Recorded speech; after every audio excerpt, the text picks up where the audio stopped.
Алла субхана ва тағала мақтаулар болсын, пайғамбарымыз саллаллаху алейхи уассаламға салауаттар болсын. Бүгінгі біздің бірінші дәрісімізді бастаймыз. Отбасы құндылығы. Отбасы қаншалықты құнды. Көп адамдар осы отбасылықтың құндылығын түсінбейді, қаншалықты құнды екенін білмейді. Аллах тағала оның құндылығын Құранда айтып кеткен. Литаскуну илейха. Әйел адам еркектерге тыныштық, жай табу үшін жаратылған дейді. Бұны біз қалай түсінеміз? Ең біріншіден шариғатымыз, Аллах тағаланың өзі, және де пайғамбарымыз саллаллаху алейхи уассаламның өзі әйел адамды отбасыда ең басты рөл атқаратынын айтып кеткен.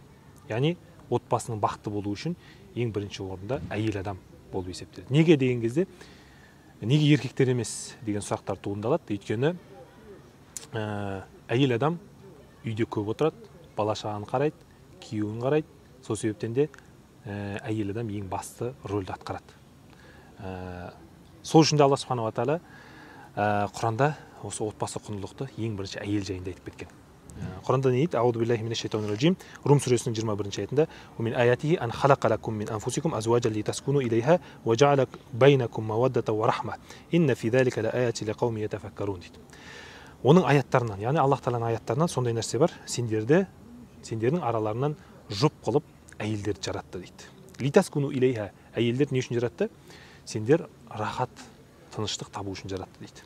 Және де араларында уажа'ала байнакум мавадда. Араларында махаббатты жаратты дейді. Яғни әйел мен еркектің арасында, ерлі зайыптылардың арасында не болу керек? Махаббат болу керек, рахма, және де мейірімділік болу керек. Сол себептен де махаббат деген нәрсе ол шариғатымызда жоқ деген нәрсе адамдарға жауап. Шариғатымызда махаббат деген нәрсе бар. Инна фи залика лааяти лиқауми ятафаккарун. Расымен де бұл тафаккур қылатын қауымға не? Аят, яғни белгі дейді. Тафаккур дегеніміз қандай? Пікірлер сетін адамдарға аят дейді. Сол себептен де әйел адам еркектен не табады? Тыныштық іздейді. Еркек те әйелден тыныштық іздейді. Міне осы нәрсеге байланысты Алла субхана ва тағала не деп айтқан? Хунна либасул лакум ва антум либасул лахунна. Әйелдер еркектің киімдері, еркектер сендер әйелдердің киімдерісіңдер деп Алла субхана ва тағала айтып кеткен екен.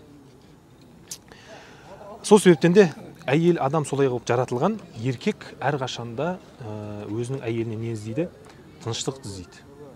Тыныштық іздейді. Егер де еркек өзінің әйелінен тыныштықты таппаса, онда ол әйелмен бақытты бола алмайды. Ол әйелмен не істей алмайды? Жаңағындай отбасы құра алмайды. Және де әйел адам ол еркектің жаңағындай қызметшісі болып жаратылмаған. Еркек оны ұрып, соғып, еркек оны жаңағындай сөгіп, мазақ қылып, оның үстінен жаңағындай бастық болып көрінем деп деу үшін жаратылмаған әйел адам. Әйел адам не үшін жаратылған? Еркекке тыныштық сыйлау үшін жаратылған. Осы нәрсені біз білуіміз керек. Сол себептен де әйел адам еркектен нені талап етеді? Оны қамқоршы ететін еркекті іздейді. Қамқоршы еркек. Ал еркек тыныштық табатын әйел іздейді. Егер де әйел адам оған тыныштық бермесе, онда ол еркек ол әйелмен бақытты өмір сүре алмайды. Адамдар екі ерлі зайыптылар, яғни екі жынысты адамдардың арасында бір-бірлерінің нәрсені сезеді. Бірақ көп адамдар Аллах тағала ол адамдарды не мақсатта жаратты, сол нәрсені білмейді. Яғни әйеліне не мақсатта жаратты, еркек не мақсатта жаратты. Қазір араласып кеткен. Еркек әйелдің жұмысын атқарады, әйелдер еркектің жұмыстарын атқарып кеткен. Бір-бірлерінің не мақсатта жаратылғандарын білмейді. Сол себептен де көп ажырасулар болады, сол себептен де көп жаңағындай араларында махаббат бұзылып жатады. Егер де осы нәрсе жасалса, Аллах тағаланың осы әмірі орындалса, онда біздің жанымыз тыныштық табады, рахатан лил қалби, жүрегіміз рахаттанады, истиқраран лил хаяти, өміріміз мықты, нақты өмір болып есептеледі. Еркек пен әйелдің арасында, еркек пен әйелдің шекарасында не пайда болады? Тыныштық пайда болады. Еркекте тыныш болады, әйелде тыныш болады. Енді Алла субхана тағаланың тағы екінші аятын айтып кетейік. Уақаддиму ли анфусикум дейді. Аллах тағала айтады, өз-өздеріңе дайындаңдар дейді. Біз дайындауымыз керек екен. Бізде мақал бар ғой, қыз кезінде бәрі жақсы, жаман қатын қайдан шығады дейді. Жаман қатын жаман еркектен шығады. Бұл мақал осы аяттан алынған негізінде. Сол себептен де Алла субханала тағала айтып отыр, өз-өздеріңе дайындаңдар дейді. Яғни еркектер дайындау керек. Алла субханала тағала бұл аятты толығымен оқитын болсақ, былай айтқан екен. Нисаукум хартул лакум фату хартакум анна ши'тум ва қаддиму ли анфусикум ваттақуллах ва аламу аннакум мулақух ва башширил муъминин. Бақара сүресі 223 аят. Әйелдер, сендердің әйелдерің сендерге егістік дейді. Егістік сияқты дейді. Егістіктеріңе қай жерде келсеңдер де солай келе беріңдер дейді. Өз-өздеріңе дайындаңдар. Әйелдеріңді өз-өздеріңе дайындаңдар дейді. Аллахқа тақуалық танытыңдар, және де біліңдер, сендер Алламен кездесесіңдер. Және де бүткіл мүміндерге сүйіншіле деп Алла субханала тағала айтып кеткен екен. Енді бұл жерде Шарави деген үлкен шейх рахимахумулла айтады. Қаддиму ли анфусикум деген мағынасы не? Өз-өздеріңе дайындаңдар дегеніміз, яғни сендерге рахат алып келетін нәрсені дайындаңдар дейді. Алла субханала тағала, пайғамбарымыз саллаллаху алейхи вассалам бізге бір кішкентай ғана ni'меттің ішінде қолданатын бір нәрсені үйретіп кетті.